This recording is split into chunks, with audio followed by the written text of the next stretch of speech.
ومن جاهد فإنما يجاهد لنفسه إن الله لغني عن العالمين. Kemudian masalah yang ke-8, tahrimu qiraatil Quran bil ajamiyah. Iya. Tahrim qiraatil Quran bil ajamiyah. Dan ini al-muqaddimah al-khamisah. Muqaddimah yang kelima.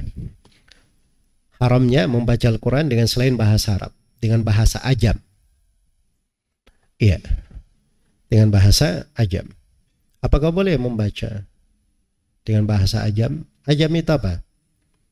Ajam itu dari asal katanya itu dari kata ijam. Ijam artinya tidak dipahami. Sebab kalau seorang berbicara tidak berbahasa Arab, dipahami atau tidak oleh orang Arab? Tidak dipahami. Makanya mereka sebut bahasa apa? Bahasa ajam. Ya, jadi bahasa ajamiyah itu artinya semua bahasa selain daripada bahasa Arab. Karena itu kata penulis rahimahullah di sini, bighairi lafdil arabi tahrumu qiraatun. Ini tentang haramnya membaca Al-Quran dengan selain bahasa Arab. Dengan selain bahasa Arab. Kenapa tidak boleh? Karena Al-Quran itu ditegaskan oleh Allah di dalam firman-Nya, Qur'anan Arabiyyan ghaira dhi iwajin la'allahum yattaqun. Allah telah menjadikan Al-Quran sebagai Quran bahasa Arab. Tidak ada bengkoknya. Iya, tidak ada bengkoknya. Supaya mereka bertakwa. Supaya mereka bertakwa. Jadi tidak boleh membaca Al-Quran itu dengan selain bahasa apa? Bahasa Arab. Misalnya, dia terjemahkan bahasa Al-Fatih itu, Alhamdulillahirrabbilalamin, segala puji hanya untuk Allah. Dia baca Allahu Akbar dengan nama Allah yang Maha Pengasih lagi Maha Penyayang. Segala puji hanya untuk Allah. Itu haram ya. Dia membaca Al-Quran dengan apa? Dengan selain bahasa Arab. Demikian pula masuk di dalam tahrim, ini perlu banyak orang yang kadang nggak paham ini.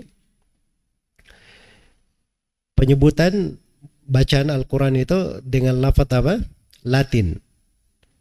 Ada bahasa Arabnya, di bawahnya ada bahasa Latinnya, di bawahnya lagi ada terjemahannya. Pernah lihat? Ya, ini bahasa Latin ini juga pembacaan Al-Quran selain bahasa Arab namanya. Hukumnya apa? Yang disebut oleh penulis, hukumnya haram.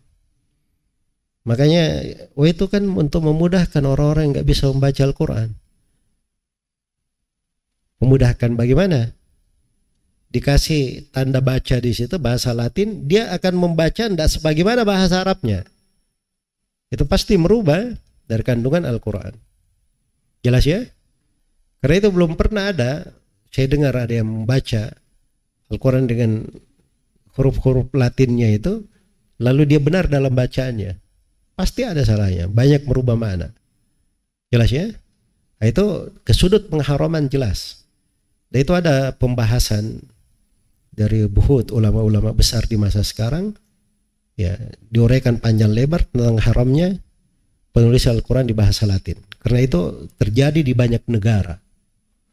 Ya, bukan di Indonesia aja ya, terjadi di banyak negara. Ini juga kadang masalah kebiasaan-kebiasaan juga ya.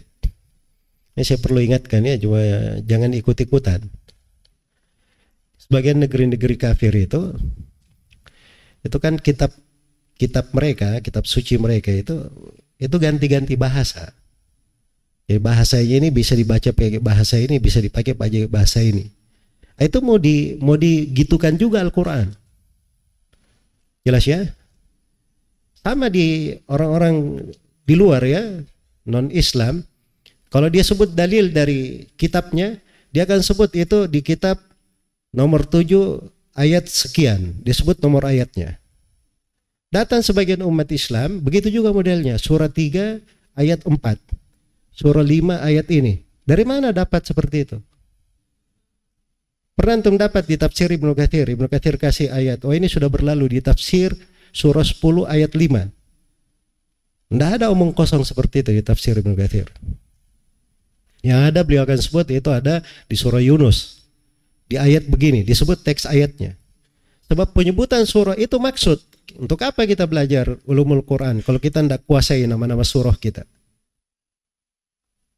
Terus lihat, dia surah ini ayat sekian. Ya, biar sebut halaman kanan, bagian atas, bagian bawah, tidak ada gunanya. Sebab yang dimaksudkan itu membaca lafaz ayatnya, itu ibadahnya, bukan menyebut nomor-nomor. Sudut ibadahnya di situ.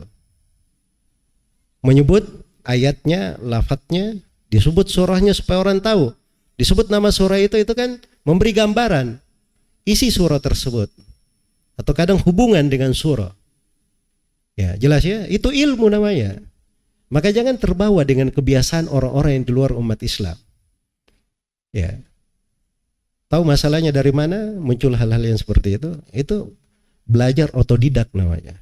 Tidak belajar dari guru. Kalau belajarnya otodidak seperti itu. Banyak sekarang ya belajar, kadang kuliah. Tapi otodidak sebenarnya.